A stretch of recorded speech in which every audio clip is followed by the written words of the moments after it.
Smoke Pluming from the Woods by Reflexion. Part 1. For those involved in dealing with cryptids, if any of you are reading this, why do you do it?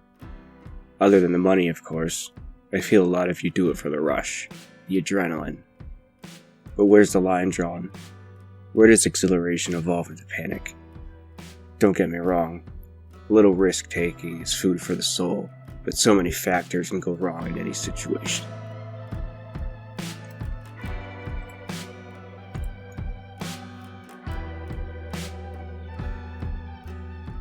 In particular, what do you do when you find the corpse of a cryptid you were hunting, eviscerated and dismembered? When the abrupt realization hits that there's a bigger fish. My grandpa wasn't quite on the level of monster hunting, but boy was he a crazy motherfucker. Once he hunted a grizzly using nothing but a crossbow, wet mud, and leaves. And his wit, of course.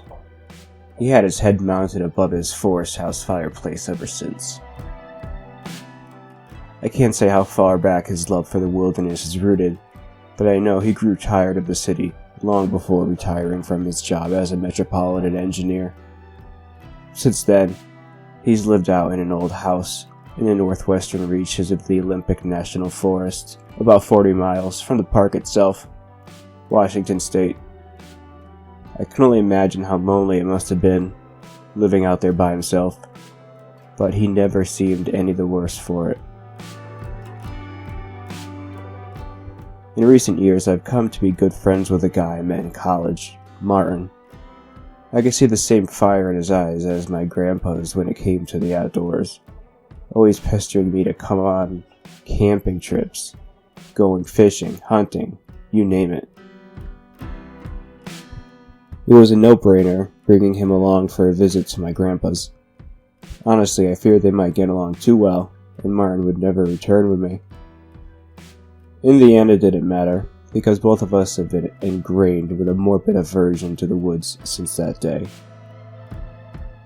Martin was particularly eager this time, practically vibrating in the passenger of my Jeep. Last trip, Grandpa promised he'd show him the ropes of skinning and pelts. Martin often went on about how he'd feel sitting in front of a roaring fireplace with a great deerskin rug laid out beneath it.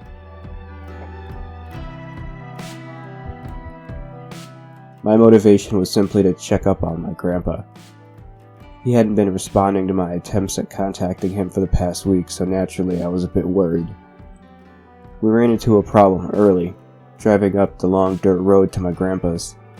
Rounding a corner, I slammed on the brakes, seeing a slew of fallen trees lying across the road.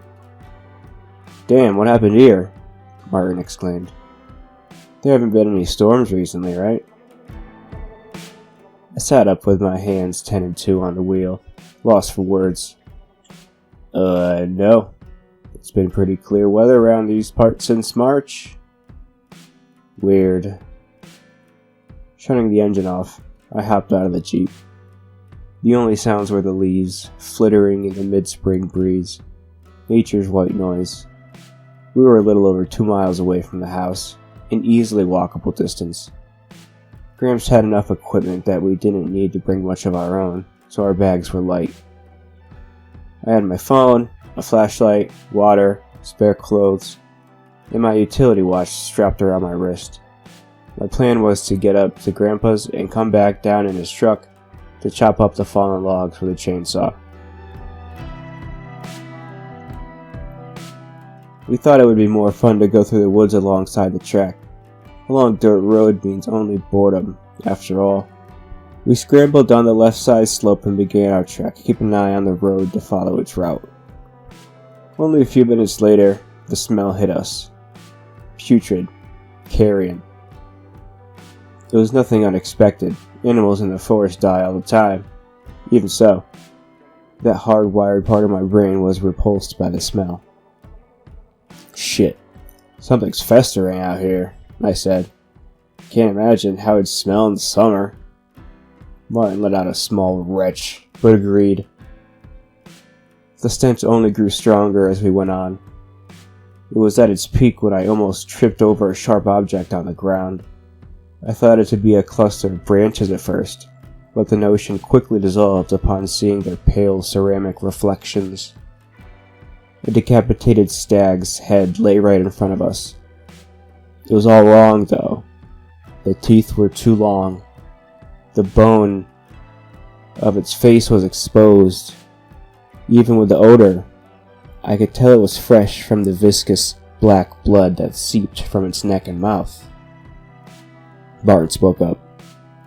"Goddamn, that's freaky. You think a bear did this?" "I mean, there's only black bears here, right? I doubt they could pull off something like this." "A cougar, maybe. I don't know. I never seen one straight up decapitate a stag like this, though." My eyes were drawn to a trail of blood, forming a jagged streak ahead of us on the ground. My gaze followed it until it terminated at the stag's grisly mess of a body. Well, it looked quadrupedal from a distance, but as we moved closer, I found myself sorely incorrect. The body was that of a monster, large in stature, but bony and gaunt. Long, razor-sharp claws lying splayed across the ground like kitchen knives, and all covered in patches of dark wizened fur. "Is it bad?" Martin called out, approaching from behind to get a look. When he saw it, he went still and quiet, as had I. There was no statement that could do the sight justice. I heard the old tales of the horrors lurking deep inside the forest, but never experienced them face to face. It was still, lying dead as the fallen leaves beneath it. It looked crushed and broken, littered with what seemed to be wide and deep puncture wounds. Martin managed to speak up. "Is that..." But before he could say more, a sudden snap broke the tension. The snap of a twig. No, a branch. My spine shot straight upright. Against my better judgment, I found my head gradually swiveling in the direction the noise had come from. When I caught a vast, hulking shape in my peripheral, I whipped around to face whatever was there. I saw something, for a moment. Enormous, long limbs, draped in shaggy hair, the color of pine bark. But as quickly as I turned, the image vanished. Rising dread threatened to pry my lips apart to scream. I looked far and wide, but nothing was there. "Cal, what is it?" "Wait, the cougar isn't still here, is it?" Martin whispered. "No, it's nothing. Let's keep going. We can talk about this later with my grandpa, but the cat should still be loitering about somewhere. It's best we don't stay in the same place for too long." Before departing, I snapped a few pictures of the mangled corpse on my phone, zooming in on the head without backtracking to get a better angle.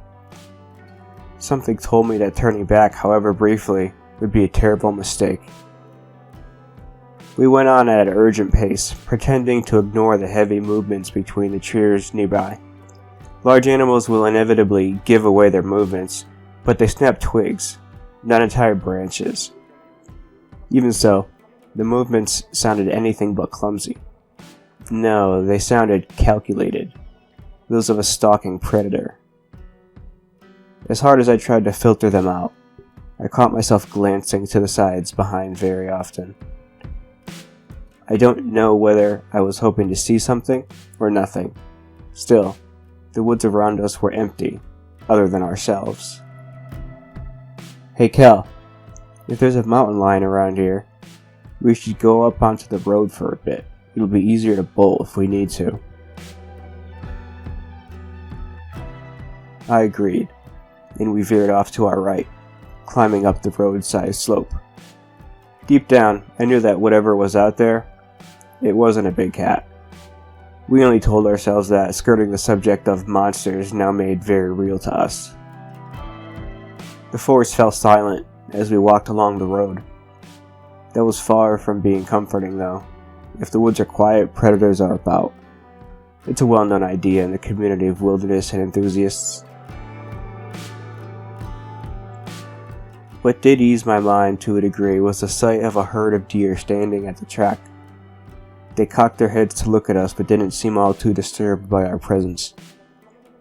At the same time, a feeling of being exposed, vulnerable, grew as a hard lump in my gut.